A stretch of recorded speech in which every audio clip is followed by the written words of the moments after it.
तो दोस्तों हम पढ़ने जा रहे हैं मॉडर्न इंडियन हिस्ट्री में इंडियन नेशनल मूवमेंट।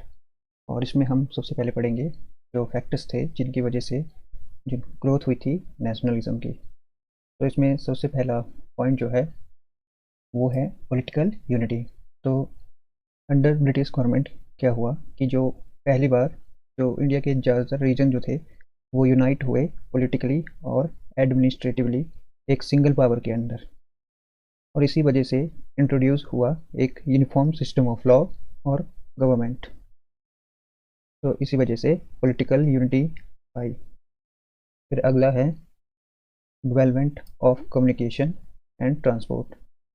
तो ब्रिटिशर्स के आने की वजह से जो रेलवेज थी वो इंट्रोड्यूस हुए, टेलीग्राफ इंट्रोड्यूस हुए, इसी तरह पोस्टल सर्विसेज और जो रोड थे वो बने थे, कैनाल्स बनी थी, जिनकी वजह से क्या हुआ कि जो कम्युनिकेशन था वो और बेटर हुआ पहले से, जिसकी वजह से बाद में जो नेशनल मूवमेंट थी उसे ऑर्गेनाइज करने में आसानी हुई ऑल इंडिया बेसिस पर।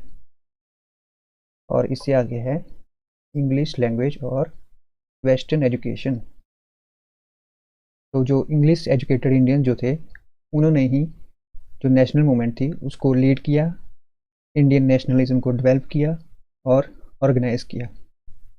और जो वेस्टर्न एजुकेशन है उसी की वजह से जैसे कंसेप्ट थे जो कि इंडिया में अभी तक नहीं थे, जैसे लिबर्टी, इक्वालिटी, फ्रीडम और जो नेशनलिज्म का जो बीज था वो भी वेस्टर्न एजुकेशन की वजह से ही आया था। फिर आगे है रोल ऑफ द प्रेस। तो जो इंडियन प्रेस थी जिसमें चाहे इंग्लिश न्यूज़पेपर हो या जो वर्नैकुलर न्यूज़पेपर थे, उन्होंने क्या किया था, जो नेशनल कॉन्शियसनेस थी लोगों में वो बढ़ाई थी। और इसी की वजह से जो नेशनलिज्म जो था वो भी ग्रो हुआ था। तो इससे आगे हम पढ़ेंगे सोशल और रिलीजियस मोमेंट्स। तो इसमें हम पढ़ेंगे कि जो सोशल और रिलीजियस मूवमेंट थी, जैसे ब्रह्मो समाज, रामकृष्ण मिशन, आर्य समाज हो गया, थियोसॉफिकल सोसाइटी हो गई, इनकी वजह से लोगों में क्या हुआ था कि जो एक प्राइड वाली फीलिंग जो थी अपनी जो मातृभूमि थी या जो मदरलैंड थी, वो फीलिंग जो थी वो जनरेट हुई थी।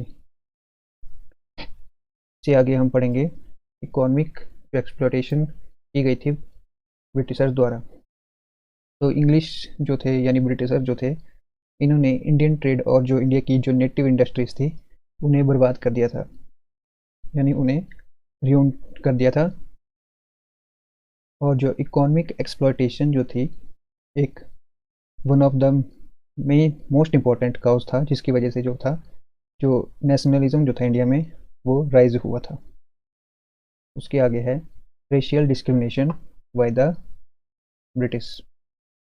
तो जो इंडियन जो थे उन्हें जगह जगह जो थी वो ह्यूमिलेट होना पड़ता था, इंसल्ट सहनी पड़ती थी, और जो उनके साथ ट्रीटमेंट होता था उसकी वजह से भी जो इंडियंस जो थे वो नेशनलिज्म की तरफ बढ़े थे। फिर इसके आगे है एडमिनिस्ट्रेशन ऑफ लिटन। तो लिटन जो था वो वॉइस रॉय था। तो लिटन ने 1877 में दिल्ली दरबार जो था वो अरेंज किया था, जब जो था इंडिया का ज़्यादातर हिस्सा जो था वो सूखे की चपेट में था, यानी। और इस वजह से भी लोगों में गुस्सा था, और साथ ही में जो लिटन था उसने पास किया था वर्नैकुलर प्रेस एक्ट, जिससे प्रेस जो था उस पर काफ़ी पाबंदियाँ लगाई गई थी। और इसने आर्म्स एक्ट भी पास किया था, जिसमें जो इंडियंस थे वो जो हथियार हैं वो नहीं रख सकते थे। आगे है इल्वर्ट विल कंट्रोवर्सी। तो इल्वर्ट विल कंट्रोवर्सी जो थी वो लॉर्ड रिपन के टाइम पे हुई थी। इस विल के अंडर क्या हुआ था कि जो रेशियल इनक्वालिटी थी, ब्रिटिश जज और जो इंडियन जज थे उसे रिमूव करने की कोशिश की गई थी। और जो उस समय के जो ब्रिटिश रेजिडेंट इंडिया में थे उन्होंने इस बिल को अपोज किया था, जिसकी वजह से ये बिल जो था ये मॉडिफाई कर दिया गया था। आगे हम पढ़ेंगे जो है political association before the Indian national Congress. इसमें हम पढ़ेंगे सबसे पहले जमींदारी एसोसिएशन या लैंड होल्डर्स सोसाइटी, जो कि 1838 में फाउंड की गई थी, और ये की गई थी फाउंड कलकत्ता में। इसकी वजह से जो था एक जो पॉलिटिकल ऑर्गेनाइजेशन जो थे उनकी बिगनिंग शुरू हुई थी, और इन्होंने जो मेथड यूज़ करे थे वो थे कॉन्स्टिट्यूशनल एजिटेशन। फिर है बंगाल ब्रिटिश इंडिया सोसाइटी 1843 में, और ये मेन क्या काम करते थे कि जो कंडीशन है लोगों की वो ब्रिटिश इंडिया में वो कलेक्ट करते थे। के बाद है 1851 में आई लैंड होल्डर सोसाइटी और बंगाल ब्रिटिश इंडिया सोसाइटी, जो थे वो मर्ज कर दिए गए थे और बना दिया गया था एक नया ऑर्गेनाइजेशन जो था ब्रिटिश इंडिया एसोसिएशन। इसके बाद है ईस्ट इंडिया एसोसिएशन 1866 में, जो कि लंदन में बनाया गया था दादा भाई नौरोजी के द्वारा। इसके बाद है इंडियन लीग 1875, जो कि शिशिर कुमार घोष ने बनाया था। फिर है इंडियन एसोसिएशन ऑफ कलकत्ता 1876, जो कि सुरेंद्र नाथ बनर्जी और अनंत मोहन घोष ने बनाया था।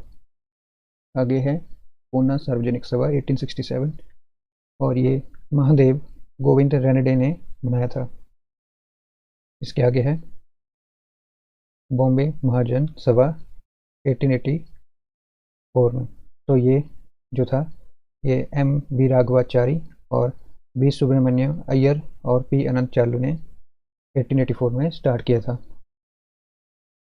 तो इसके आगे हम पढ़ेंगे कांग्रेस के बारे में, जो कि एक सेफ्टी वॉल्व थ्योरी है। तो ये थ्योरी बेस्ड है 7 वॉल्यूम्स ऑफ सीक्रेट रिपोर्ट के बारे में, जो कि जो ए ओ ह्यूम जो थे, जो कि कांग्रेस के फाउंडर थे, उनकी जो रिपोर्ट जो पढ़ी गई थी शिमला में 1878 में, उसके अकॉर्डिंग। और ये थ्योरी का हमें सबसे पहले जो पता चला था वो चला था ह्यूम की बायोग्राफी, जो कि लिखी थी विलियम वेडरबर्न ने, और ये पब्लिश हुई थी 1913 में। इस थ्योरी के अकॉर्डिंग ब्रिटिश जो थे वो चाहते थे कि एक ऐसा ऑर्गेनाइजेशन बने जो कि उनके एडमिनिस्ट्रेशन को बचा सके, जो आने वाले जो पॉसिबल पॉलिटिकल आउटबर्स्ट हो सकते थे इंडिया में उनसे, यानी जो ब्रिटिशर्स जो थे वो 1815 जैसा रिवोल्ट नहीं चाहते थे इंडिया में, जिससे कि जो ब्रिटिशर्स थे उन्हें खतरा हो इंडिया में। इसीलिए जब ए ओ ह्यूम ने और जो अदर जो इंडियन इंटेलिजेंसिया या जो बुद्धिजीवी थे उस टाइम के, उन्होंने formation of Indian national Congress की बात छेड़ी, तो उन्हें काफ़ी अच्छा सपोर्ट मिला था। के आगे है जो कांग्रेस का पहला सेशन था, तो ए ओ ह्यूम और जो इंडियन लीडर्स थे उन्होंने ऑर्गेनाइज करी थी इंडियन नेशनल कांग्रेस की पहली मीटिंग या पहला सेशन बॉम्बे में गोकुल दास तेजपाल संस्कृत कॉलेज में, और ये हुआ था 28 दिसंबर 1885 में, जिसे जो 72 डेलीगेट्स थे उन्होंने अटेंड किया था। और पहले प्रेसिडेंट जो थे वो थे बंकिम चंद्र बनर्जी, और जनरल सेक्रेटरी जो थे वो थे ए ओ ह्यूम।